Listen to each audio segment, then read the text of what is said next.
दोस्तों जब वुल्वरीन हम लोग को एक्समैन मूवी में दिखाई दिया था तब हम लोग को उसकी ओरिजिन स्टोरी नहीं पता चली थी, लेकिन जब एक दो पार्ट हम लोग ने देख ली एक्समैन की, बाद में जाके जब वुल्वरीन की स्टोरी आई तब ऑडियंस को समझ में आया कि वुल्वरीन के ऊपर एडमेंटम क्लॉज कैसे चढ़ा था। वैसे वुल्वरीन के पास बोन क्लॉज था, लेकिन ऑडियंस फिर भी एडमेंटम क्लॉज के प्रोसेस को समझना चाहती थी। इसी प्रोसेस को वेपन एक्स के नाम से जाना जाता था। लेकिन क्या आप लोग जानते हैं वुल्वरीन के अलावा ऐसे बहुत सारे म्यूटेंट थे और सुपर ह्यूमन थे जो इस प्रोसेस के शिकार हुए थे। फॉर एग्जांपल यहाँ पे वुल्वरीन जानबूझ के इस प्रोसेस में आया था ताकि वो उसके लिए काम कर सके, जिसका नाम था विलियम स्ट्राइकर। ये जो आदमी था ये वुल्वरीन को इन्फ्लुएंस किया था ताकि वो इस सिस्टम का पार्ट बन सके। लेकिन जैसे वुल्वरीन को पता चला कि ये उसकी मेमोरी भी इरेज कर देगा और उसे वेपन की तरह यूज करेगा, तो वुल्वरीन वहां से भाग गया था। तो दोस्तों आज के इस वीडियो में हम लोग पूरी तरह डिस्कस करेंगे कि कैसे वुल्वरीन की origin story Marvel cinematic universe में दिखाई जाएगी। साथ ही साथ हम लोग जानेंगे एजेंट वेनम के बारे में और थोड़ा नेबर की स्टोरी पे भी ध्यान देंगे। तो दोस्तों कंप्लीट वीडियो स्टार्ट करने से पहले आप लोग कर दीजिए वीडियो को लाइक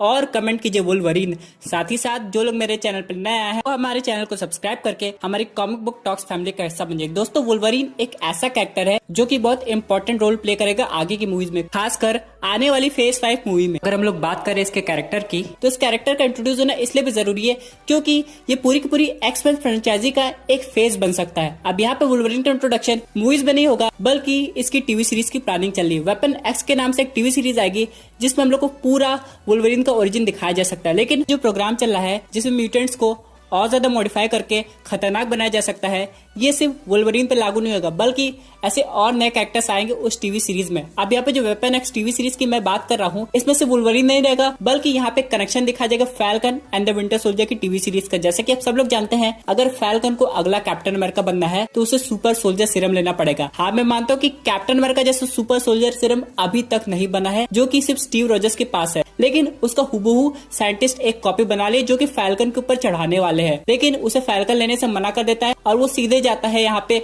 जॉन वॉकर के पास जो कि बनता है अगला कैप्टन अमेरिका। उसी से रिलेटेड यहाँ पे वुल्वरीन के ऊपर भी एक्सपेरिमेंट हो रहे होंगे और यहाँ पे रेड हल्क के सीरम पे भी काम हो रहा होगा जो कि रेफरेंस हम लोग को मिला था ब्लैक विडो मूवी में। इन सब के अलावा दोस्तों यहाँ पे डेडपूल के भी आने की पॉसिबिलिटी बनती है, लेकिन अभी तक रायन रेनॉल्ड्स ने इसको कंफर्म नहीं किया है। लेकिन अगर हम लोग बात करें बाकी म्यूटेंट्स की तो वो यहाँ पे आ सकते हैं। For example sabre tooth wolverine का भाई भी कहा जाता है जो कि हमें इसकी ओरिजिन स्टोरी में दिखाई दिया था, इसकी पॉसिबिलिटी भी बनती है। इन सब के अलावा गैम्बिट भी हमें वुल्वरीन मूवी में दिखाई दिया था। कुछ अगर ऐसा सीन आ जाए जिसपे सेबर टूथ, गैम्बिट, वुल्वरीन तीनों एक ही टीवी सीरीज में दिखाई दे, बाद में जाके लोग मूवीज में दिखाई दे, तब कुछ बात बन सकती है। इन सब के अलावा सबसे इम्पोर्टेंट क्वेश्चन कि भाई एडमेंटम कहाँ से आएगा, जो कि एक इम्पोर्टेंट मेटल है जिसका ओरिजिन अभी तक हम लोग को नहीं पता कि मार्वल सिनेमैटिक यूनिवर्स में कैसे होगा। बहुत से लोगों का ये मानना है कि एडमेंटम क्लॉज का ओरिजिन या कि एडमेंटम मेटल का ओरिजिन तभी होगा जब उस अलॉय को वाइब्रेनियम के साथ मिलाया जाएगा। जी हाँ दोस्तों, यहाँ पे एडमेंटम क्लॉज को वाइब्रेनियम जितना स्ट्रॉन्ग माना जाता है, लेकिन क्या हो अगर वाइब्रेनियम ही यूज हुआ एडमेंटम क्लॉज बनाने के लिए, क्योंकि यहाँ पे ये मार्वल सिनेमैटिक यूनिवर्स की स्टोरी लाइन है। इस स्टोरी लाइन को चेंज किया जा सकता है अपने मन मुताबिक। तो अगर वुल्वरीन के केस में वाइब्रेनियम का यूज हो रहा है तो हम लोग को समझ जाना चाहिए कि ये विलियम स्ट्राइकर वकांडा जाके वाइब्रेनियम लाया था और उसका पता टचाला को नहीं है। अब यहाँ पे एक क्वेश्चन और आता है कि हो सकता है विलियम स्ट्राइकर वकांडा ना गया हो बल्कि ये सीधे परचेज किया हो क्लॉ से, जो कि ऑलरेडी वाइब्रेनियम की डीलिंग करता था। लेकिन क्लॉ तो चला गया है ब्लैक पैंथर में, तो ये कैसे वापस आएगा। तो दोस्तों ये फ्लैशबैक भी दिखाया जा सकता है जिस समय विलियम स्ट्राइकर ने ऑलरेडी बहुत सारा वाइब्रेनियम क्लॉ से परचेज कर लिया हो और इस पर एक्सपेरिमेंट कर रहा हो कि कैसे इसकी रिवर्स इंजीनियरिंग करके इसको एक लिक्विड मेटल बनाया जाए जो बाद में जाके म्यूटेंट्स पे यूज किया जाए। दोस्तों अगर आगे जाके इस टीवी सीरीज का करेक्शन एक्चुअली में बैठा फैल्कन विंटर सोल्जर से, तो हम लोग को पता लग जाएगा कि सिर्फ कैप्टन अमेरिका ही नहीं, विंटर सोल्जर ही नहीं, बल्कि ऐसे बहुत सारे सुपर ह्यूमंस आएंगे जो कि सीरम को लेके इविल बन गए होंगे या फिर अच्छे बन गए होंगे जो कि छुप के काम कर रहे होंगे। इन सब के अलावा इस सीरम का यूज म्यूटेंट पे भी हुआ होगा उनको और एनहांस करने के लिए, और कुछ सीरम का यूज तो म्यूटेंट को कंट्रोल करने के लिए यूज हुआ होगा। यहाँ पे जो जॉन वॉकर है उस पे जो सीरम लगाया गया है उससे उसको कंट्रोल किया जा रहा है। अब ये कौन कंट्रोल कर रहा है ये तो अभी तक रिवील नहीं हुआ, लेकिन बहुत जल्द रिवील हो जाएगा। उसी तरह अगर रेड हल्क भी ये सीरम लेता है तो उसका कुछ अलग असर होगा, उसके पास हल्क जैसी पावर्स तो आएगी लेकिन कुछ ज्यादा एनहांस हो जाएगी। यानी कि रेड हल्क के पास अपने दिमाग का पूरा कंट्रोल होगा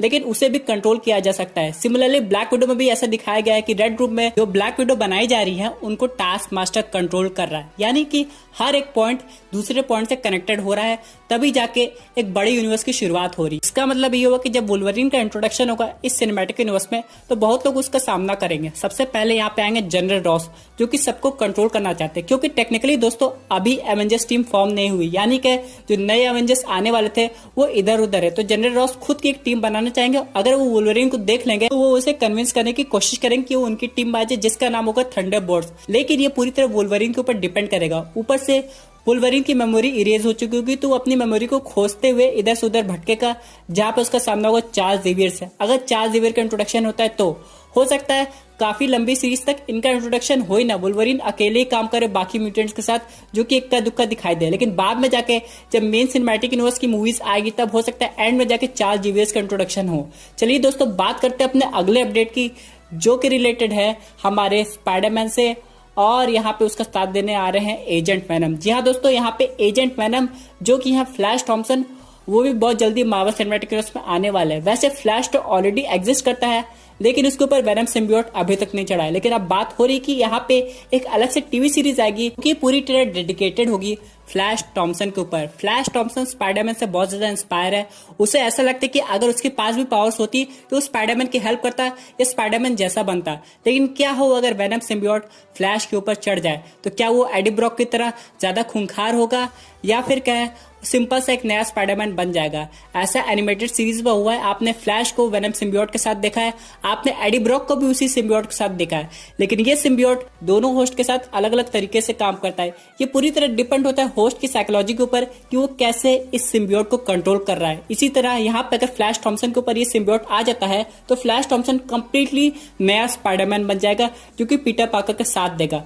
अब यहाँ पे बहुत लोग कह रहे हैं कि जो टॉम हार्डी का कैरेक्टर होगा वो एंटी वेनम का काम करेगा, जो कि एजेंट वेनम को रोकेगा। लेकिन दोस्तों अभी तक ऐसी कोई पॉसिबिलिटी रख दी रही, क्योंकि ऑडियंस टॉम हार्डी को वेनम के रूप में देखी है, उसे एंटी वेनम के रूप में देख के ऑडियंस बहुत ज्यादा कंफ्यूज हो सकती। इसलिए अगर किसी को एंटी वेनम की कास्टिंग करनी है तो एक नए एक्टर को लाना चाहिए। वैसे एजेंट वेनम की स्टोरी लाइन भी काफी ज्यादा अच्छी है, जो आगे जाके मार्वल सिनेमैटिक यूनिवर्स की मूवी से कनेक्ट हो जाएगी। लेकिन इस स्टोरी लाइन को और ज्यादा इंटरेस्टिंग बनाने के लिए स्पाइडरमैन का होना बेहद जरूरी है, और ये भी एक्सप्लेन करना पड़ेगा कि वेनम सिम्बियोट तो एडी ब्रॉक के पास था, तो ये फ्लैश थॉम्पसन के पास आया कैसे, और एंटी वेनम जो कि एजेंट वेनम को रोक रहा है वो क्यों रोक रहा है। एजेंट वेनम तो अच्छा काम कर रहा है ना, ऊपर से एंटी वेनम कहाँ से आया, क्योंकि जब वेनम के सिम्बियोट आए थे तो उसके साथ रायट आया था और कार्नेज आया था, और 3-4 और सिम्बियोट आए थे जो कि कुछ साइंटिस्ट के हाथ लग गए थे। इनमें से यही हो सकता है किसी एक साइंटिस्ट ने बाकी सिम्बियोट्स को रोकने के लिए एक एंटी वेनम सिम्बियोट बनाया हो, जो कि लैब में बनाया गया हो।